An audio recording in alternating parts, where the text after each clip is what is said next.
Hello friends, எல்லாருக்கும் வணக்கம். Welcome to my channel. இன்றைக்கி நம்ம இந்த வீடியோவில் பார்க்க போகிறது எல்லாருக்குமே பெரிதும் பிரயோஜனப்படுற ஒரு விஷயம்.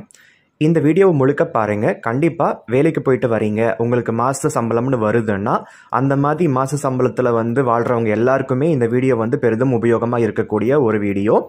ஸோ கண்டிப்பாக ஸ்கிப் பண்ணாமல் முழுசாக பாருங்கள். அதாவது நம்ம பட்ஜெட் போட்டு வாழ்ந்தால் நமக்கு நல்லது.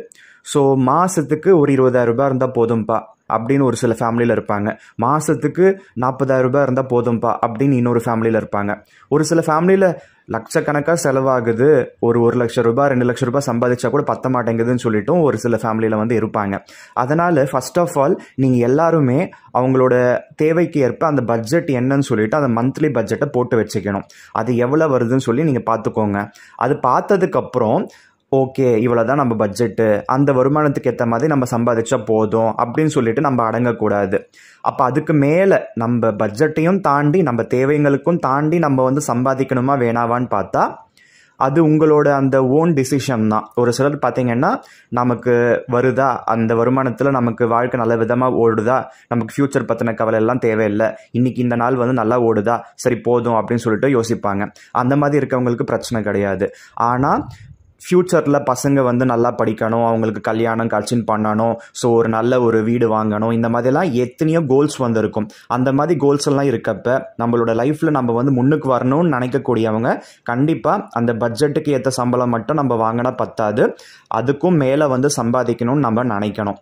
அப்படி நினைக்கிறதுனால நமக்கு என்னென்னலாம் பிரயோஜனம் இருக்குதுன்னு பாருங்கள். அதாவது நம்ம பட்ஜெட்டுக்கு ஏற்ற சம்பளம் வாங்கினா போதும், அது அப்படியே ஓடிக்கிட்டே இருந்தால் போதும், நம்மளோட லைஃப்பில் நம்ம முன்னுக்கு வர தேவையில்லை, இதுவே போதும்னு சொல்லிட்டு நம்ம அடங்கி இருக்கக்கூடாது. நம்ம அதுக்கும் மேலே நம்ம ஏதாவது சாதிக்கணும், நம்ம அதுக்கும் மேலே நம்ம வருவாயை ஈட்டணும்னு சொல்லிட்டு நம்ம நினைக்கிறது நமக்கு நல்லது. அப்படி நினைக்கிறப்ப நமக்கு என்னென்னலாம் பெனிஃபிட் இருக்குன்னு பார்ப்போம். அதில் ஒன்று பார்த்தீங்கன்னா சேவிங்ஸு. அதாவது நமக்கு மாத செலவையும் தாண்டி நமக்கு இன்கம் வருதுன்னா அந்த செலவெல்லாம் கழிச்சதுக்கப்புறம் அந்த மீதம் இருக்கும் இல்லையா, அந்த தொகையை நம்ம எப்படி வேணும்னாலும் நம்ம சேவ் பண்ணிக்கலாம். அது நம்ம பேங்க் எஃப்டியில் போட்டுக்கலாம், ஆர்டியில் போட்டுக்கலாம், ஸ்டாக்ஸில் இன்வெஸ்ட் பண்ணலாம், மியூச்சுவல் ஃபண்ட்ஸில் இன்வெஸ்ட் பண்ணலாம், இல்லைனா சிட்டு போடலாம், அப்படி இல்லைனா கோல்டு வாங்கி வைக்கலாம். இப்போலாம் டிஜிட்டல் கோல்டு கூட வாங்க முடியுது. அப்படி இல்லைனா ஃபிசிக்கல் கோல்டு கூட வாங்கிக்கலாம். இல்லைனா அந்த நகை கடைக்காரங்களே பார்த்தீங்கன்னா சீட்டு நடத்துவாங்க. அதுலேயுமே பார்த்தீங்கன்னா நம்ம கோல்டில் இன்வெஸ்ட் பண்ணிக்கிட்டே வந்தால் நம்ம அந்த 10 மாதம் கழிச்சோ 11 மாதம் கழிச்சோ பார்த்தீங்கன்னா நம்ம நகையை வாங்கிக்கலாம். இந்த மாதிரி எத்தனையோ பண்ண முடியும். அதாவது நம்ம செலவையும் தாண்டி வருமானம் ஈட்டுறப்ப இந்த மாதிரியெல்லாம் நிறைய பெனிஃபிட்ஸ் இருக்குன்னு சொல்ல வரேன். அதில் ஒன்று சேவிங்ஸு. இந்த சேவிங்ஸ் நமக்கு வர வர பார்த்தீங்கன்னா நமக்கு டென்ஷன் குறையும். அதாவது உங்களுக்கு ஒரு மாதத்துக்கு ஒரு 25,000 ரூபாய் உங்களுக்கு செலவாகுதுன்னா அப்போ உங்களுக்கு ஒரு வருஷத்துக்கு எவ்வளோ ஆகுது, 3 லட்சம் ரூபாய் தேவைப்படுது. அப்போ நீங்கள் இந்த மாதிரி வருமானம் கொஞ்சம் நிறையவே ஈட்டுறீங்கன்னா நீங்கள் என்ன பண்ணலான்னா ஒரு 6 மந்த் டு ஒரு 12 மந்த், அதாவது ஒரு 1 இயருக்கான அந்த எமர்ஜென்சி ஃபண்டை ரெடி பண்ணி வச்சுக்கலாம். அப்போ அந்த ஒரு 1.5 லட்சம் ரூபாவோ இல்லைனா அந்த ஒரு 3 லட்சம் ரூபாவோ நீங்கள் இந்த மாதிரி அந்த எக்ஸ்ட்ராவாக கிடைக்கிற அந்த வருமானத்தில் நீங்கள் சேர்த்து வச்சுக்கிட்டே வந்தீங்கன்னா ஒருவேளை உங்களுக்கு ஜாப் லாஸ் ஆனாலோ, உங்களுக்கு பார்த்தீங்கன்னா ஏதாவது முடியாமல் போனாலோ, வீட்டில் இருக்க வேண்டிய சூழ்நிலை, வேலைக்கு போக முடியாத சூழ்நிலைன்னா அந்த மாதிரி நேரத்துலையும் அந்த ஒரு 6 மாதம் 1 வருஷத்துக்கு உங்களோட வீட்டில் அந்த ஹவுஸ் ஹோல்ட் எக்ஸ்பென்சஸை கவர் பண்ணுறதுக்கு இந்த சேவிங்ஸ் தான் உதவும். அதனால் இதுவுமே பார்த்தீங்கன்னா ஒரு நல்ல ஒரு பாயிண்ட்டு. அதனால் நான் என்ன சொல்ல வரேன்னா, உங்களுக்கு எவ்வளோ செலவாகுதோ அந்த செலவுக்கு ஏற்ற வருமானம் மட்டும் நீங்கள் வாங்காமல் அதுக்கும் மேலே உழைச்சி அதில் வர காசை நல்லா பக்குவமாக நீங்கள் சேவ் பண்ணிக்கிட்டே வந்தீங்கன்னா உங்களுக்கு இந்த மாதிரி எமர்ஜென்சி ஃபண்டு அது உதவும். அது மட்டும் இல்லாமல் இந்த காசு எல்லாமே உங்களோட ஃப்யூச்சர் கோல்ஸுக்கு கண்டிப்பாக உதவும். அதுவும் இல்லாமல் உங்களோட ரிட்டையர்மெண்ட்டுக்கும் இது பார்த்திங்கன்னா பெரிதும் உபயோகமாக இருக்கும். அதனால் எப்படியாப்பட்டவங்களும் காசு சேவ் பண்ணி வைக்கணும். ஸோ இதெல்லாம் தாண்டி பார்த்திங்கன்னா நமக்கு ஒரு ஃபினான்ஷியல் செக்யூரிட்டி கிடச்சிடும். அதாவது யாருக்கும் நம்ம பயப்பட தேவையில்லை. இப்போ நம்ம பாஸ்கிட்டே பார்த்தீங்கன்னா ரொம்ப பயந்து வேலை பார்க்கணும். அப்படி நிறைய பேர் பயத்தில் வேலைக்கு போவாங்க. அவங்களுக்கு அந்த வேலை பிடிக்காமல் இருக்கலாம், ஆனால் அந்த வருமானம் தேவைப்படுது, மாதம் மாதம் அந்த வருமானம் வந்தால் தான் நமக்கு ஆச்சுன்னு சொல்லிட்டு அவங்க ஓடிக்கிட்டு இருப்பாங்க. அந்த மாதிரி பயம் தேவையில்லை இனிமே. ஸோ நம்மக்கிட்ட கொஞ்சம் காசு சேர்த்துட்டோம்னா கண்டிப்பாக அந்த பயம் போயிடும். அந்த ஃபினான்ஷியல் அந்த செக்யூரிட்டி நமக்கு கிடச்சிடும் இல்லையா, அதனால் அதுவுமே ஒரு ப்ளஸ் பாயிண்ட் தான். இந்த மாதிரி நம்ம காசு சேர்க்குறப்ப எக்ஸ்ட்ரா இன்கம் ஏர்ன் பண்ணி அதில் சேவ் பண்ணிட்டீங்கன்னா அதனால் உங்களுக்கு ஒரு ஃபினான்ஷியல் செக்யூரிட்டி கிடச்சிடும். அதனால் நம்ம யாருக்கும் பயப்பட தேவையில்லை. நமக்கு பிடிச்ச நம்ம ஹாபியை நம்ம பேஷனை நம்ம வெளியில் கொண்டு அதை நம்ம இன்கம்மை ஜென்ரேட் பண்ண வைக்கலாம். ஸோ இந்த மாதிரி எல்லாமே உங்ககிட்ட கொஞ்சம் காசு எக்ஸஸாக இருந்துச்சு, உங்களுக்கு எந்த பயமும் இல்லைன்னா அந்த ஃபினான்ஷியல் செக்யூரிட்டியில் நீங்கள் எல்லாமே வந்து முன்னுக்கு வருவீங்க. உங்களோட ஹாபீஸ்க்கு ஃபஸ்ட்டு ப்ரிஃபரன்ஸ் வந்து கொடுப்பீங்க. அதனால் ஆப்வியஸாக நமக்கு ஒரு பீஸ் ஆஃப் மைண்டு கிடைக்கும், ரிலாக்ஸாக இருப்போம். ஸோ செகண்டு ஃபினான்ஷியல் செக்யூரிட்டி கிடைச்சிடுது. ஸோ தேர்டு வந்து பார்த்தீங்கன்னா இன்வெஸ்ட்மெண்ட் ஆப்பர்ச்சுனிட்டிஸ் வந்து கிடைச்சிடுது. அதுதான் நான் சொல்லியிருந்தேன். ஸோ நம்மக்கிட்ட காசு எக்ஸஸாக இருந்தால் அந்த காசை நம்ம எப்படி வேணாலும் நம்ம வந்து இன்வெஸ்ட் பண்ணி அதிலிருந்து நம்ம ரிட்டர்ன்ஸ் வந்து ஜென்ரேட் பண்ணலாம். ஸோ ஒரு கணிசமான தொகையை நீங்கள் சேவ் பண்ணதுக்கப்புறம் பார்த்தீங்கன்னா அந்த அமௌண்ட் மூலமாகவே பார்த்தீங்கன்னா உங்களுக்கு ஒரு பாசிவ் இன்கமாக உங்களுக்கு வந்து காசு வந்துக்கிட்டே இருக்கும். ஃபார் எக்ஸாம்பிள் எஃப்டியில் ஒரு 10 லட்ச ரூபாய் வச்சுருந்தீங்கன்னா அது மூலமாகவே உங்களுக்கு ஒரு 6500 7,000 ருபீஸ் வந்து ஒரு பாசிவ் இன்கம் மாதம் மாதம் வந்துக்கிட்டே இருக்கும். அதுவுமே பார்த்தீங்கன்னா ஒரு நல்ல ஒரு ஆப்ஷனு. இதுவே ஸ்டாக்ஸ்லாம் போடுறாங்க, டிவிடெண்ட்ஸ் வரும். அதுவே மியூச்சுவல் ஃபண்ட்ஸில் போடுறாங்க 10 லட்ச ரூபாய், அடுத்த 6 மாதத்துலேயே பார்த்தீங்கன்னா 11 லட்ச ரூபாய் மாற சான்சஸ் இருக்குது. இல்லைனா ஒரு 8 லட்ச ரூபாய் குறைய கூட சான்சஸ் இருக்குது. அதனால் மியூச்சுவல் ஃபண்ட்ஸும் ஸ்டாக்ஸ் எல்லாமே சப்ஜெக்டட் டு மார்க்கெட் ரிஸ்க். அதனால் நீங்கள் அதுக்கேற்ற மாதிரி உங்களோட ஃபினான்ஷியல் அந்த கோல்ஸ்க்கு ஏற்ற மாதிரி உங்களோட அந்த ஃபினான்ஷியல் அந்த டிசிப்ளின் அந்த தாட்ஸ் எப்படியெல்லாம் இருக்குது, நமக்கு நஷ்டமானாலும் பரவாயில்லன்னா நீங்கள் வந்து ரிஸ்க் எடுக்கலாம். அப்படி ரிஸ்க் எடுக்க தேவையில்லை, நமக்கு ஒரு ஸ்டெடியாக ஒரு கம்மியாக இருந்தாலும் பரவாயில்ல, நமக்கு ஒரு இன்கம் ஜென்ரேட் ஆனால் போதும்னா பேங்க்கில் இருக்க அந்த எஃப்டி ஆர்டி இன்ஸ்ட்ருமெண்ட்ஸை நம்ம யூஸ் பண்ணிக்கலாம்.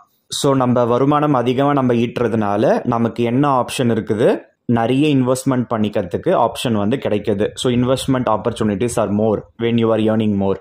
நெக்ஸ்ட்டு பார்த்தீங்கன்னா ஃப்ரீடம் ஃப்ளெக்சிபிலிட்டி கிடைச்சிடுது. நான் அதை தான் சொல்லியிருந்தேன். ஒரு எக்ஸ்ட்ரா இன்கம் கிடைக்கிறதுனால உங்களுக்கு அந்த ஃபினான்ஷியல் செக்யூரிட்டி கிடைச்சதுனால உங்களோட ஹாபீஸை வந்து நீங்கள் வெளியில் கொண்டு வந்து அந்த ஹாபீஸை நீங்கள் ஒரு வருமானமாக மாற்றலாம். அதே போல் நீங்கள் குடும்பத்தோட நீங்கள் ட்ராவல்லாம் கூட போயிட்டு வரலாம், நீங்கள் டூரெல்லாம் போயிட்டு வரலாம். ஸோ இது எல்லாத்துக்குமே பார்த்தீங்கன்னா அந்த காசு வந்து உங்களுக்கு பிரயோஜனப்படுது.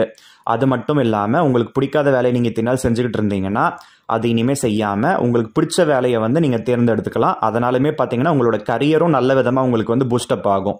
ஸோ இதெல்லாம் தாண்டி நீங்கள் நிறைய காசு சம்பாதிச்சிட்டீங்க, உங்களுக்கு உங்களோட செலவை தாண்டி உங்ககிட்ட நிறையவே காசு வந்து மீதமாக இருக்குது அப்படின்னா தனக்கு பின்தான் தானமும் தர்மமும் என்ற பழமொழியை மனசில் வச்சுக்கிட்டு நீங்கள் சேரிட்டிக்கு டொனேஷன் எல்லாம் கூட நீங்கள் கொடுக்கலாம்.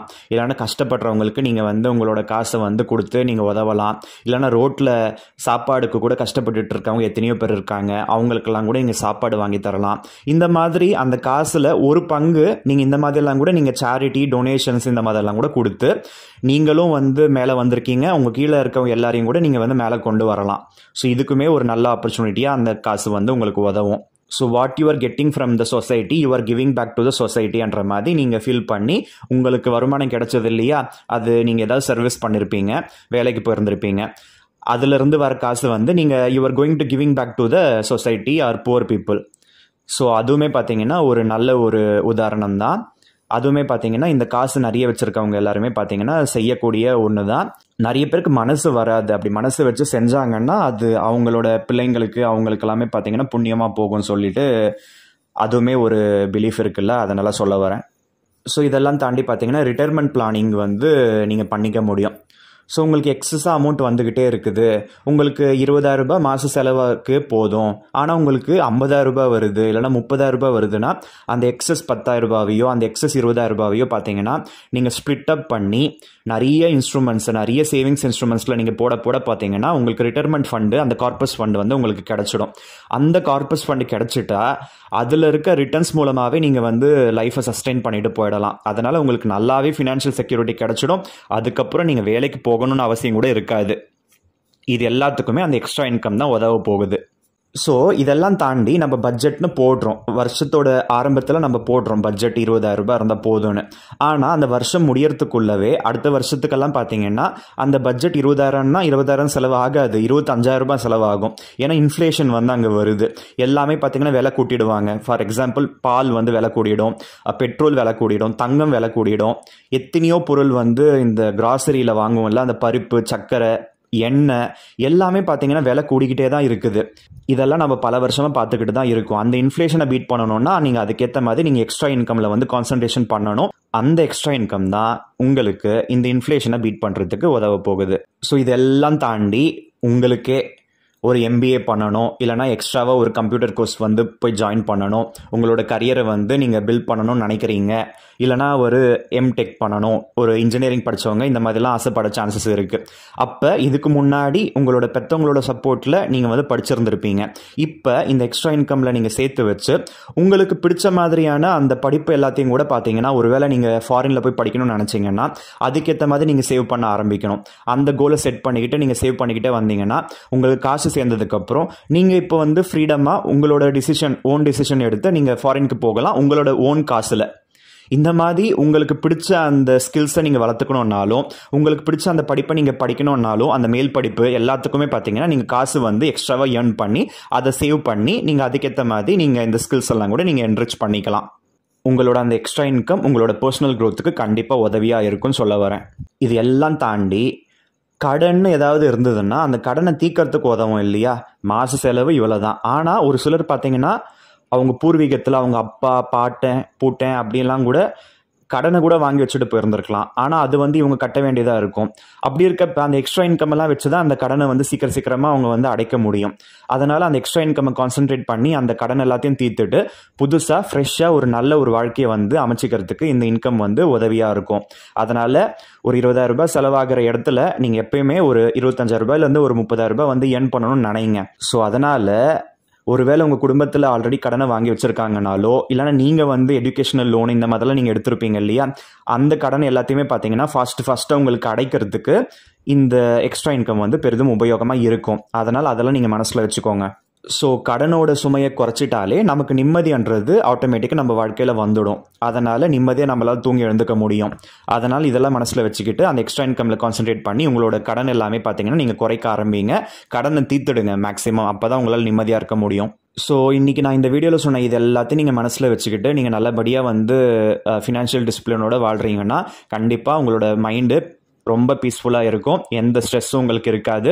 உங்களோட ஃபேமிலியை நீங்கள் நல்ல விதமாக வந்து கொண்டு போகிறதுக்கு உங்களுக்கு இது எல்லாமே பெரிதும் உபயோகமாக இருக்கும். ஸோ இதெல்லாம் நீங்கள் ஃபாலோ பண்ணிங்கன்னா உங்களோட பர்சனல் க்ரோத்து, உங்களோட ஃபேமிலியோட க்ரோத்து, உங்களால் இந்த நாட்டு மக்களுக்கும் வந்து பிரயோஜனப்படும் ஒரு சில விஷயம் எல்லாமே. அதனால் பார்த்தீங்கன்னா ஆஸ் அ ஹோல் இந்த ஒரு சொசைட்டி வந்து ஒரு நல்ல சொசைட்டியாக வந்து இயங்கிறதுக்கு இது எல்லாமே வந்து பெரிதும் உபயோகமாக இருக்கும். ஸோ உங்களோட ஸ்ட்ரெஸ் எல்லாமே குறைச்சி உங்களோட ஓவரால் அந்த வெல்பீயிங்கை இந்த விஷயம் எல்லாமே பார்த்தீங்கன்னா மேலே கொண்டு வர போகுது. ஸோ இதெல்லாம் தாண்டி நீங்கள் செலவை தாண்டி நம்ம சம்பாதிக்கணுமான்னு பார்த்தீங்கன்னா உங்களோட உடம்பு எப்படி இருக்குது, மனசு எப்படி இருக்குது, உங்களோட வீட்டு சூழ்நிலை எப்படி இருக்குது, உங்கள் வீட்டில் இருக்கவங்கெல்லாம் உங்களுக்கு எப்படி வந்து உதவியாக இருக்காங்க, இதெல்லாம் கூட நீங்கள் பார்த்துக்கோங்க. உங்களோட லைஃப் வந்து எப்படி இருக்குன்னு சொல்லிட்டு நீங்கள் பார்த்துக்கிட்டு அதுக்கேற்ற மாதிரி தான் நீங்கள் எக்ஸ்ட்ரா இன்கமில் வந்து கான்சன்ட்ரேஷன் பண்ணணும். ரொம்ப வயசானவங்களாக இருப்பாங்க, அவங்களாம் எக்ஸ்ட்ரா இன்கமில் கான்சன்ட்ரேஷன் பண்ணக்கூடாது. ஏன்னா அவங்களுக்கு வந்து உடம்பு ஆல்ரெடி வந்து ரொம்ப முடியாமல் இருக்கலாம். அதனால் அவங்களுக்கு அதுக்கப்புறம் நீங்கள் வந்து சம்பாதிச்சு தான் ஆகணும்னு சொல்லிட்டு ஓட தேவையில்லை.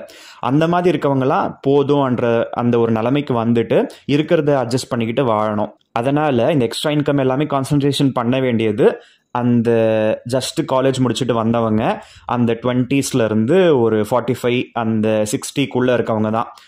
இந்த மாதிரி இருக்கவங்க இந்த மாதிரி எக்ஸ்ட்ரா இன்கம்லாம் கான்சன்ட்ரேஷன் பண்ணி நான் சொன்னதெல்லாமே நீங்கள் அச்சீவ் பண்ணலாம். ஆனால் 60+ எல்லாம் பார்த்தீங்கன்னா மோஸ்ட்லி இருக்கிறத வச்சு அட்ஜஸ்ட் பண்ணிக்கிட்டு வாழ்ந்தால் போதும். மேலே மேலே வந்து சம்பாதிக்கணும்னு நினைக்காம அதுக்கு வந்து எஃபோர்ட் போட்டு நம்ம உடம்பெல்லாம் வீண் பண்ணிக்காம அவங்க ரெஸ்ட் எடுத்துக்கிறது நல்லது. அவங்க உடம்புக்கும் நல்லது, மனசுக்கும் நல்லது. அந்த மாதிரி ஆளுங்களுக்கு வந்து இதெல்லாமே பார்த்தீங்கன்னா வேறு மாதிரி தான் இருக்கும். அவங்க எல்லாருமே இதை ஃபாலோ பண்ணணும்னு அவசியம் கிடையாது. அவங்க ஆல்ரெடி பார்த்தீங்கன்னா வாழ்க்கையில் ஆல்ரெடி கஷ்டப்பட்டுட்டு தான் அவங்க வந்து அந்த இடத்துல இருக்காங்க. மறுபடியும் கஷ்டப்பட வேண்டிய அவசியமும் இல்லை. அதனால் அந்த மாதிரி ஆளுங்களுக்கு நான் சொன்ன விஷயமெல்லாம் மேபி வந்து செட் ஆகாமல் கூட இருக்கலாம். ஸோ இன்றைக்கி இந்த வீடியோவில் சொன்ன இந்த விஷயம் எல்லாமே பார்த்தீங்கன்னா கண்டிப்பாக உங்கள் எல்லாருக்கும் வந்து பெரிதும் உபயோகமாக இருக்கும்னு சொல்லிட்டு நான் நினைக்கிறேன். கண்டிப்பாக இவ்வளோ நல்ல விஷயத்தெல்லாம் நான் வந்து உங்கள் எல்லாருக்கும் சொல்லிக்கிட்டு இருக்கேன்னா என்னுடைய வீடியோ பார்க்குற எல்லாரும் கூட நல்ல விதமாக வாழ்க்கையில் முன்னுக்கு வரணும்ன்ற ஒரு நல்ல எண்ணத்தோடு தான். அதனால் என்னுடைய வீடியோஸ் எல்லாத்தையுமே நல்லபடியாக யூட்டிலைஸ் பண்ணிக்கோங்க. ஸோ பார்த்த மாதிரி இல்லாமல் நீங்களும் பார்த்து அதை புரிஞ்சுக்கிட்டு உங்களோட லைஃப்பில் வந்து நீங்கள் ட்ரை பண்ணி பாருங்கள். கண்டிப்பாக லைஃப்பில் சக்ஸஸ்ன்றது உங்களை தேடி வரும். இந்த வீடியோவை சுயநலமாக நீங்கள் மட்டும் பார்க்காம உங்களோட ஃப்ரெண்ட்ஸ் அண்ட் ஃபேமிலி மெம்பர்ஸ்க்கும் ஷேர் பண்ணிக்கோங்க. அவங்களும் பார்த்து வாழ்க்கையில் முன்னுக்கு வரட்டும். எப்பயுமே ஒரு சில விஷயத்தில் பொதுநலமும் தேவை. அப்போ தான் நம்மளும் வந்து நம்ம வாழ்க்கையில் முன்னுக்கு வர முடியும். இந்த வீடியோவை ஷேர் பண்ணுறதுனால உங்களுக்கு என்ன காசா பணமா எதுவும் இல்லை இல்லையா? நீங்கள் ஈஸியாக நீங்கள் வந்து லைக் பண்ணலாம், ஷேர் பண்ணலாம். இவ்வளோ எஃபோர்ட் போட்டு நான் வீடியோ போட்டிருக்கேன்னா நீங்கள் போடுற அந்த லைக்கு நீங்கள் ஷேர் பண்ணிங்கன்னா இதெல்லாமே பார்த்தீங்கன்னா எனக்கு ரொம்பவே மோட்டிவேஷனாக இருக்கும். அதனால் சொல்ல வரேன்.